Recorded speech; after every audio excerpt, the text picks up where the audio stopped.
Zone 3ની જે એલસીબીની team છે એ શહેરમાં પેટ્રોલિંગમાં હતી અને તેમની પાસે બાતમી મળી કે શહેરમાં અમુક શખ્સ ફરી રહ્યા છે કે જે લોકો જૂની 2016ની નોટબંધી પછી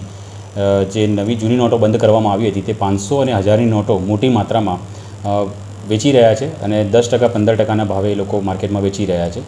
તો આ માહિતી મળતા અમે એક ડિકોય સેટ કર્યો અને અમારા જ માણસને અમે પાર્ટી બનાવીને મોકલી આપી અને તે પકડ્યા ત્યારે ખબર પડી કે તેમની પાસેથી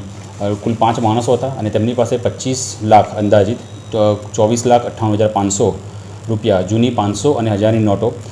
2,798 નોટો રિકવર કરવામાં આવી છે। આ નોટોના બદલામાં તેમને 15% રૂપિયા એમને લેવા હતા કે 25 લાખના બદલામાં 3,75,000 રૂપિયા એમને મળે એવી આશા સાથે તેઓ બહાર માર્કેટમાં ફરતા હતા અને આપણા ધ્યાને આવતા એલસીબીએ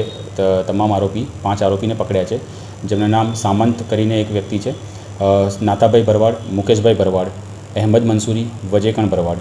આ આરોપીઓ સાથેથી કુલ 24,98,500નો મુદ્દામાલ જૂની 500 અને 1000ની નોટો કબજે કરી છે અને bank note cessation of liability act 2017 હેઠળ કલમ નંબર 7નો ભંગ કરવા બદલનો ગુનો પણ